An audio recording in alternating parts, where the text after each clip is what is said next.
You may recall that Miles Taylor served ამერიკულ საფონდო ბირჟებზე კომპანიების ფასების ვარდნის პარალელურად ამერიკის შეერთებული შტატების პრეზიდენტმა დონალდ ტრამპმა 4 შაბათს 9 აპრილს მოულოდნელად ქვეყნების უმრავლესობისთვის ტარიფების დაწესების გადაწყვეტილება 90 დღით გააუქმა.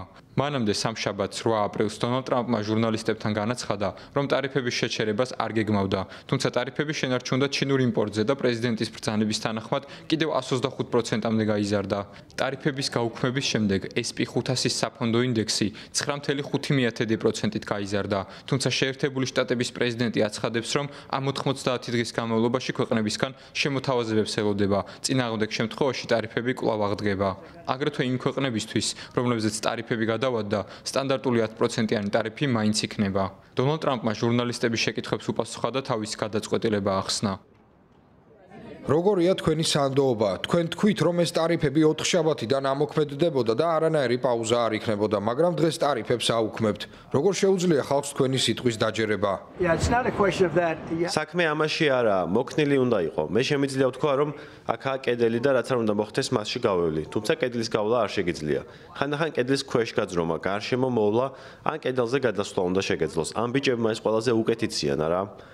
ხანდახან უნდა შემოუვარო, ბაზარი ხშირად იცვლება. შეხედეთ, რამდენად შეიცვალა ის დღეს. საკმაოდ ზომიერი ტემპით მივდივართ, მაგრამ ბოლო რამდენიმე დღის განმავლობაში უხერხულად გამოიყურებოდა ბაზარი. ამბობდნენ, რომ ეს იყო ყველაზე დიდი დღე ფინანსურ ისტორიაში. დიდი ცვლილებაა. ვფიქრობ, სწორი სიტყვა იქნება მოქნილი. უნდა იყოთ მოქნილი. ჟურნალისტებთან ისაუბრა ვაჭრობის მდივანმა ჰოვარდ ლუტკინმაც. მისი თქმით, დონალდ ტრამპს ტარიფები საფონდო ბირჟებზე არსებული ვითარების გამო არ გაუუქმებია და ყველაფერი წინასწარ ჰქონდათ დაგეგმილი.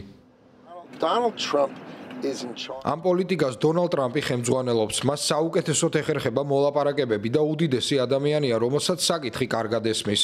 ესაა მისი მიზნები და ამოცანები, რომელთა მიღწევასაც ცდილობს. გუშინან გუშინ წინ პირველი დღე იყო, როცა თქვა, რომ მას მოლაპარაკებები სურს.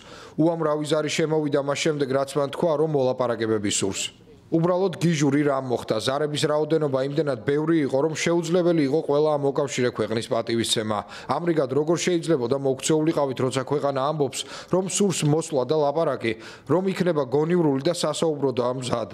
როგორ უნდა გაუმკლავდეთ ამას, როცა ამდენი ქვეყანა, რომელიც ჩვენს დროსა და პატივისცემას იმსახურებს.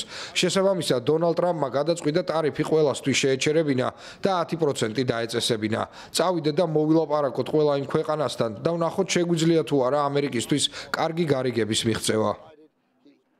ამერიკის შეერთებული შტატების პრეზიდენტმა აღნიშნა, რომ მისმა მრჩევლებმა ტარიფების გადავადების გეგმაზე მუშაობა რამდენიმე დღის წინ დაიწყეს და 9 აპრილს დილით დაასრულეს.